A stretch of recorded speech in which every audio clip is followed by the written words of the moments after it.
Welcome to Microcap Explosions. This is Mariusz Skonieczny. This is video number 5, moats.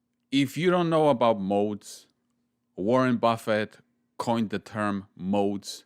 So picture having a castle and a water moat around it in order to protect the castle. And the idea behind moats is that when a business generates great profits, great margins, there's always competitors that want to take those margins, want to take and steal clients away. But in certain situations, certain companies benefit from competitive advantages. They have protections and they have moats that allow it to keep generating great returns on assets, great returns on equity, fantastic margins. When you read financial statements, the things that you can look for as an indication of whether a company has moats is to look at returns on equity, returns on assets, and the types of margins that those companies earn. It might be an indication that the company has a moat. It's not a guarantee that the company has a moat, because if good returns on equity and margins only appear temporarily, then they might not have a lasting moat. And when it comes to moats, it's not only having a moat, but having an ability to increase that moat and make it stronger and stronger. Companies with great moats deserve better valuations. Investors are going to pay more money for them. With Voxtur, at this point, it is not visible in the financial statements whether the company has a moat, and that's why we have an advantage here to understand what moats are, understand what kind of moats Voxtur has before they show up in the financial statements. Because by the time they show up in the financial statements, computers can read them, people can find them, and it's not a secret anymore. And then the alpha is generated when we can identify them before everyone else can identify them. Voxtur, that one of the reasons why I'm so excited about this company is because Voxtur has incredible amounts of moats. Let me give you some examples of moats that Warren Buffett talked about. So you can have a moat from brand like Coca-Cola. You can have switching costs moats, like you have a bank account and you don't switch it very often. You can have a cell phone provider. You don't switch your cell phone providers very much. You can have barriers of entry to certain businesses. You can have economies of scale. You can have patents. So now let's go over some of the things that give Voxtur a moat that is literally growing from day to day. Let's talk about the appraisal side of the business, the ANow platform. I talked about how ANow is like an operating system that makes appraisers more efficient by improving the workflow of the appraisal business. Okay, from ordering the appraisal, submitting the appraisal, the whole operation. So when more and more appraisers are on the platform and more AMCs, appraisal management companies, are on the platform, the more lenders will want to be on the platform. That is a moat that comes from a network effect. The more users on one side are using it, the more other users want to use it. eBay is an example of a network effect. The more sellers are on eBay, the more buyers want to be on eBay. Switching costs.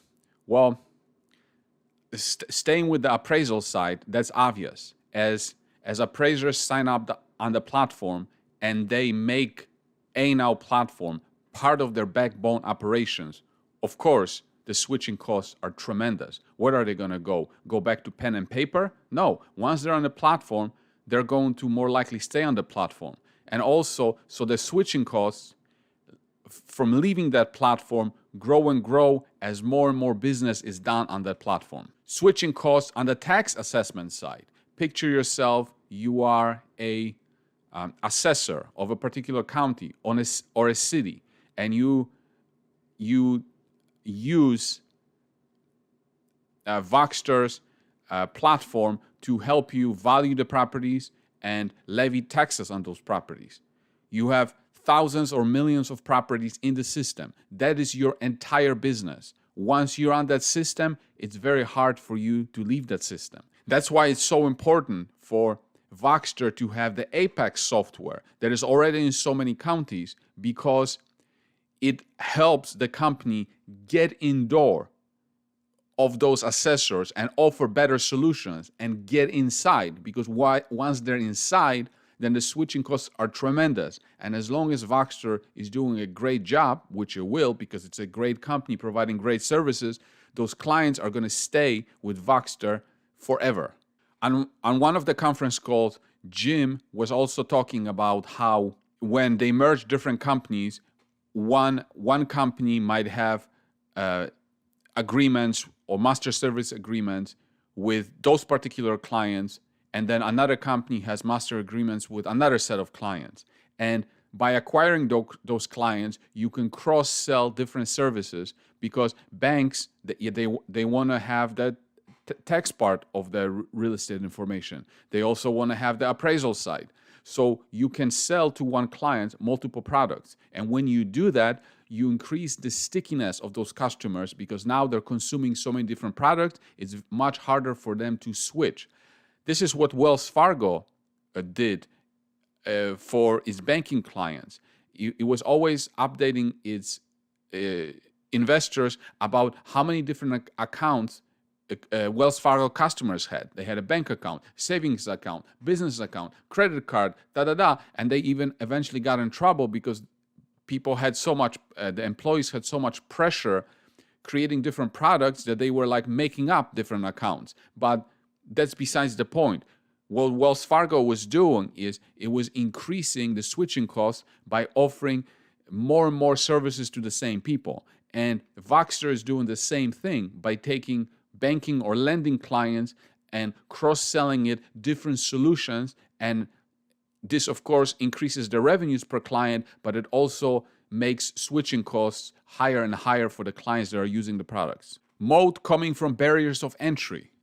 It's not, once Voxtur is in the particular segment, it's very hard for new competitors to come in.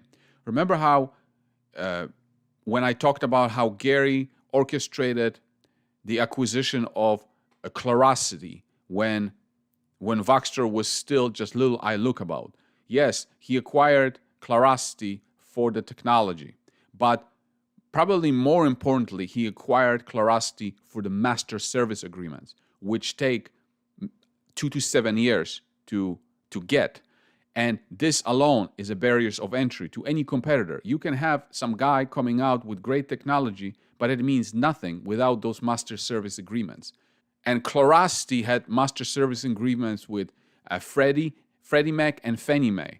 And this was the main reason why iLookabout acquired Clarosity. So master service agreements are tremendous barriers of entry for any competitor.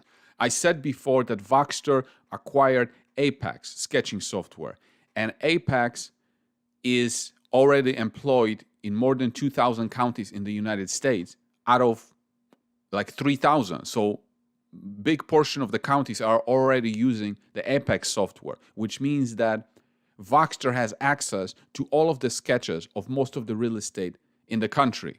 And so what Voxtur can do is take satellite images, and it's a process, satellite images, and overlay them over the sketching, that it has all the sketching, and that process alone serves as a competitive advantage because competitors don't have access to the sketches that Voxtur has. And when it comes to the real estate data, this is really important because Voxtur can verify whether area of particular real estate, the size of real estate is truly, if the data is truly correct. That makes a big difference in the appraisal reports when they have to be reviewed by the banks. MLS data and Benutech data. Remember how I was talking about when Voxtur acquired Zoom, it came with a data asset, which is pretty much 100% of MLS data.